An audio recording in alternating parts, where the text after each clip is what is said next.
This is David with High Performance Stoicism.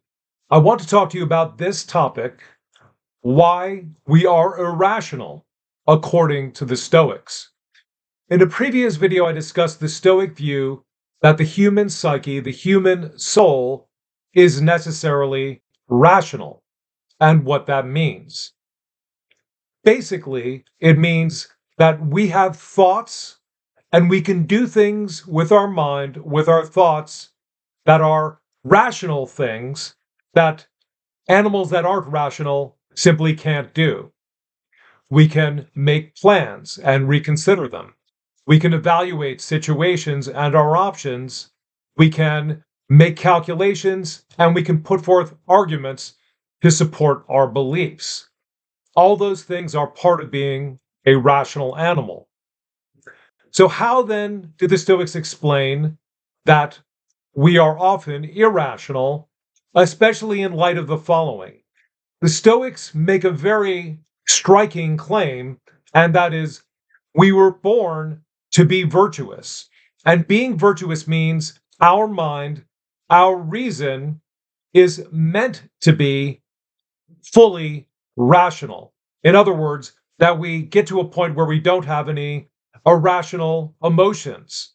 We don't have irrational thoughts. We don't even have opinions, believe it or not, according to the Stoics, if we get to that stage of virtue that every serious Stoic is going for. So there are a couple of things that are pretty clearly causes of our irrationality, and here's one that is the most obvious. The Stoics call it the attractiveness of appearances. So there are things that come before our mind, perceptions that are appearances that are so attractive that our rational resolve falters, and sometimes we break our resolve. Here's an example. I say, I want to have a low sugar diet, and I'm walking past a bakery. I smell the scents. I look in the window and I see a beautiful chocolate cake, and the appearance is so attractive that I forget about my rational resolve that I was going to have a low sugar diet. Other appearances, now we're talking about what we would call thoughts, they're so attractive and they bring forth such attractive images in our minds that we do something that's irrational. In other words, let's say we make a strong commitment that we're never going to talk to our ex again. Our ex was bad news. But then what happens one day? We're watching the game on TV, we get a text from our ex, and then we have the thought of being with our ex, and then we have so many images that are compelling and exciting that, okay, forget about it. I'm going to call her right now. So we're all familiar with the attractiveness of appearances, which makes us do irrational things. And then when we're done doing the thing, we eat the cake, we hook up with our ex, and then we say, what was I thinking? Well, those were some attractive options. Another source of irrationality, according to the Stoics, is other people.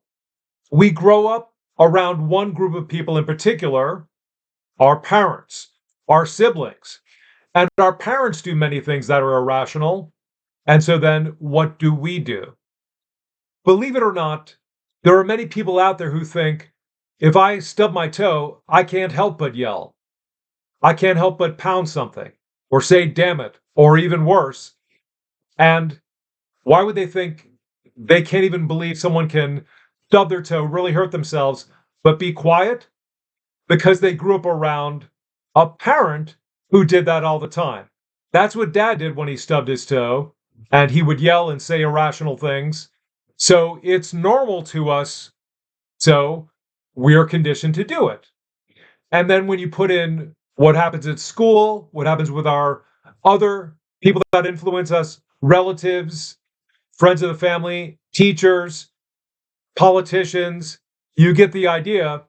Well, most of what we've seen is people acting irrational at certain points, and so it seems perfectly natural to us to do that. So that's another source of irrationality. Now, there's a couple things to take from what we've already said. We know that when we're in situations where there's an attractive appearance, it's going to challenge us. But there's some things that I'm quite convinced the Stoics believe this, but we don't really have a record of them stating exactly what I'm going to tell you. But this is just a matter of putting two and two together. Over time, we build up a disposition, our character, to do what we have habitually done. So, what have we habitually done? We've had certain thoughts, we've seen certain things, we've done certain things, and we get into a habit of doing those things. That means our character is, from the Stoic view, our character is corrupted by all of our experiences. And what that means is we're going to keep doing the irrational things. So it doesn't necessarily have to be the appearance before us that makes us do it.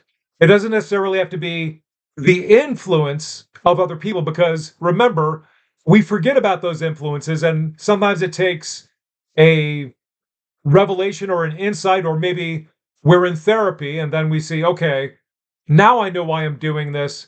This is what mom did. This is what dad did. This is what my brother did, my sister did, and they didn't get in trouble because in my family it was just natural to act that way. So, really, the biggest reason we do irrational things is because our character is used to doing the things that are irrational, and we weren't corrected. And here's the really surprising thing in a sense, if you think about Stoic theory, we didn't really even see that there was an alternative. In my life, when I was younger, my parents, I would say, were largely a good influence, but I didn't have, either in my neighborhood, on TV, the movies, etc., any clear examples of someone being supremely rational like the sage. So the absence of a really good model is something that most of us share. And yes, we could think about different traditions, different religious traditions. We could think about Confucius. We could think about Jesus. Okay, so then, all right, take that into account. But even then, how often are we thinking about such influences? And some people will say, I'm thinking about it a lot. Okay, then you were in a better position to think about, okay, what is the rational thing to do? So that's it for today.